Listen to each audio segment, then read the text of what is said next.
From the Daily Mail, House Republicans pass bill to permanently make fentanyl a Schedule 1 drug and make criminal penalties harsher. Scores of Democrats backed the law to crack down on epidemic. The House of Representatives passed a bill aimed at cracking down on the deadly opioid crisis across the nation by enforcing stricter penalties for drug traffickers and permanently designating fentanyl as a Schedule 1 narcotic. By scheduling fentanyl as a Schedule 1 drug, law enforcement is given increased authority to prosecute traffickers, as dealers face tougher penalties for possession and distribution. The bill also removes barriers restricting researchers who conduct studies on the substances. The Republican-led bill gathered bipartisan support in a 289 to 133 vote, and the only Republican who voted no Thursday on the Halt Fentanyl Act was Representative Thomas Massie of Kentucky. 74 Democrats crossed party lines to vote for the measure. Fentanyl is currently the leading cause of death for Americans ages 18 to 49, and synthetic opioids have accounted for 66% of the total U.S. overdose deaths.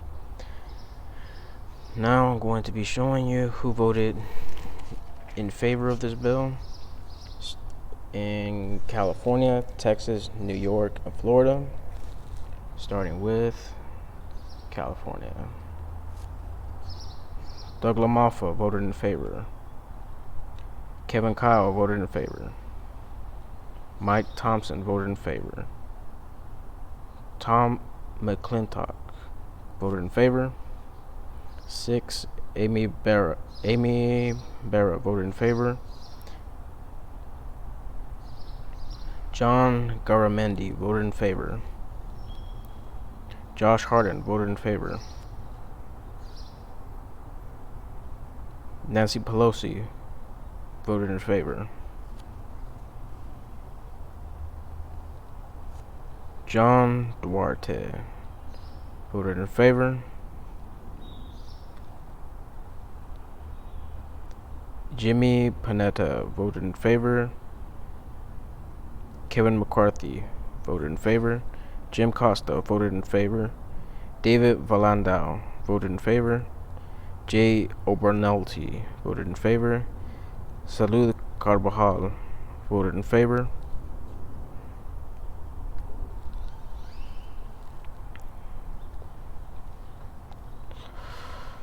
Judy Chu voted in favor. Norma Torres voted in favor.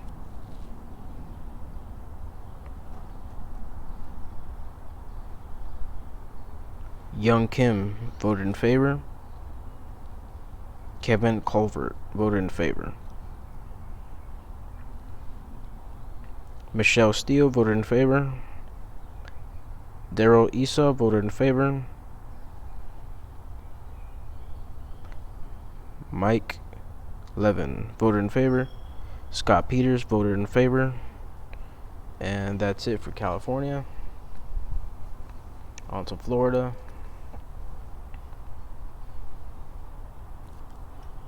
Matt Gaetz voted in favor. Neil Dunn voted in favor. Catherine Kamak voted in favor. Aaron Bean voted in favor. John Rutherford voted in favor.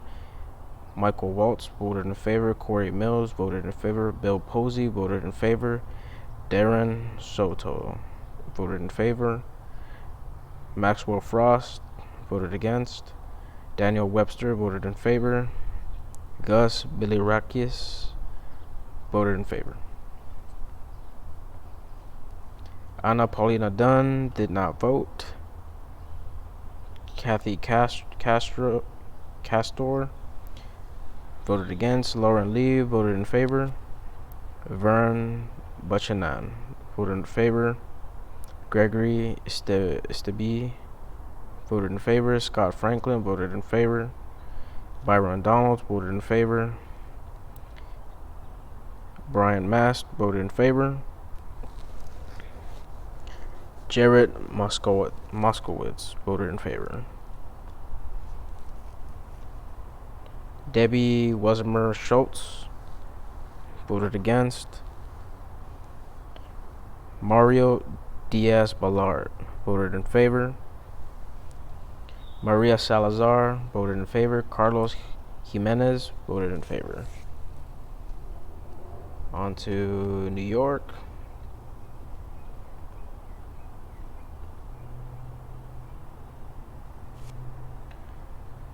Nicholas Lalota voted in favor. Andrew Garabino voted in favor. George Santos voted in favor. Gregory Meeks voted against. Grace Meng voted against. Nadia Velasquez voted against. Hakeem Jeffries voted against. Yvette Clark voted against. Dan Goldman voted against. Nicole Maliatakis voted in favor. Gerald Nadler voted against.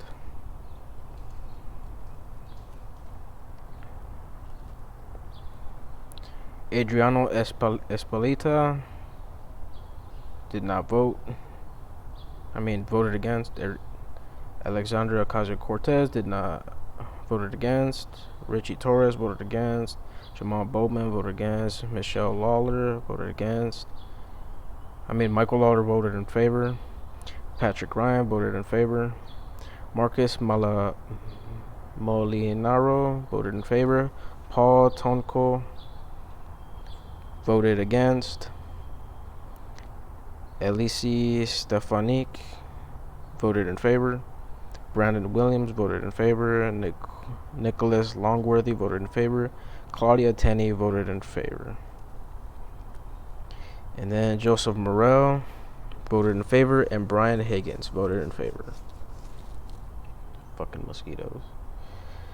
In my opinion, this is a step in the right direction. I like how they went after the dealers and the traffickers and not the drug users, because I've been doing a little bit of research on this, and I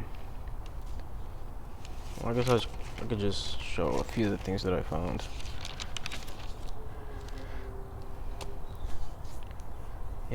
Some people think it's a lack of wealth. Some people think it's a disease. Some people think it's from childhood trauma. I haven't been studying this for 30 years. I studied it for about 3 hours, and I watched a whole bunch of interviews, about a dozen interviews with fentanyl addicts, and these are some of the things that I found. Again, I'm not saying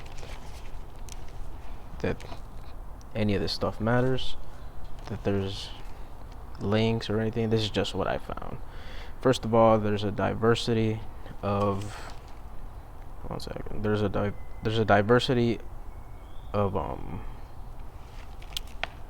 of backgrounds. Some of these people are rich, some are poor, some with parents, two parents, some with a single parent, some with no parents, some with supportive families, some with unsupportive families. They've been in and out of jail, in and out of rehab. And then the two things that I noticed came up every single time was, number one, friends or acquaintances were the reason they fell into drugs. And the other one that's probably going to really piss people off is weed was the very first drug that they all used. Every single one of them said that weed was the very first drug that they all used. Take it with a grain of salt. Believe it, don't believe it, don't really care. That's just what they all said. Every single one of them. That weed was the first drug, and they were all introduced to drugs by a friend. So, in my opinion, the best, and China and Mexico have a huge role in this, but I don't think China or Mexico is gonna, do us any favors anytime soon with this administration. And in some ways, I don't think this administration wants to do anything about it.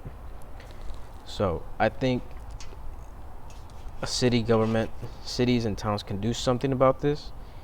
And some of the few things that they can do is open up some public rehabs.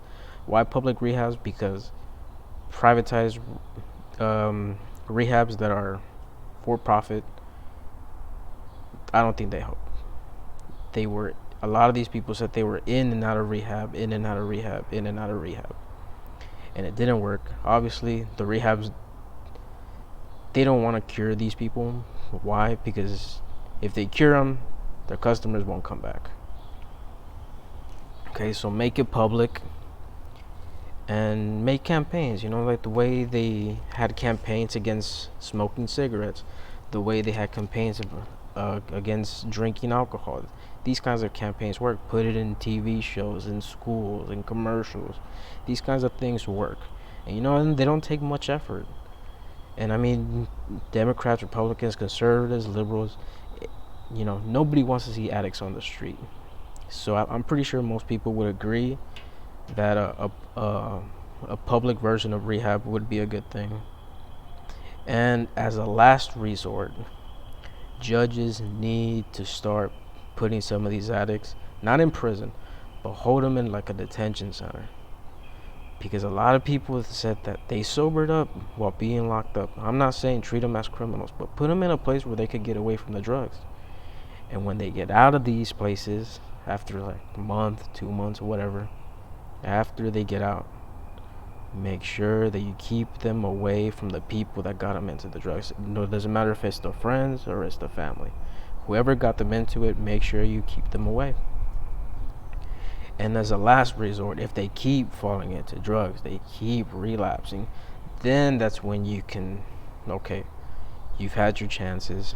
We gotta lock you up for some time. But like I said, the first few tries, just put them in a place, not a holding cell, but a place to hold them for some time until they get it out of their system, until they realize that they don't need these drugs.